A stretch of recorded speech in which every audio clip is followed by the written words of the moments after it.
প্রতি বছর চৈত্র মাসে আমরা অখণ্ড যজ্ঞ করি। প্রতি বছরের ন্যায় এবছর আজ যেহেতু চৈত্র মাসের শুরু, আজ থেকে আমাদের যজ্ঞ শুরু হলো। এই যজ্ঞ চলবে বৈশাখ মাসের 1 থেকে 2 তারিখ পর্যন্ত। প্রতিদিন 24 ঘন্টার মধ্যে 24 ঘন্টা কেউ না কেউ জপ করতে থাকবে, সাধনা করতে থাকবে। আমরা অনেকজন মিলে এই যজ্ঞটাকে সম্পূর্ণ করি। সবার টাইম ভাগ করা আছে। কেউ দিনের বেলা জপ করতে আসে, কেউ রাতে জপ করে। আবার যে সাধনার অনেকটা সময় দেয় সে দিনেও বসে, রাতেও বসে। তবে অনেকের সংসার আছে, তারা সব সময় জপ করতে পারে না, তার মধ্য থেকে তারা সাধনা করছে। তো আমিও দিনের বেলা এবং রাতের বেলা বসি, জপ সাধনা করি।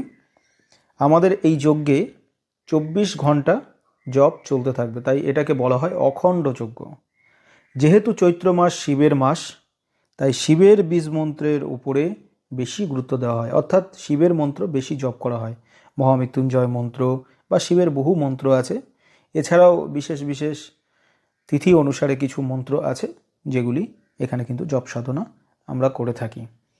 তো আজ থেকে আমাদের এই যজ্ঞ শুরু হলো এবং যজ্ঞের সাধনা শুরু হলো। তো তার জন্যে অনেকের কাজ আমার কাছে যারা দিচ্ছেন তাদের হয়তো একটু সময় লাগতে পারে।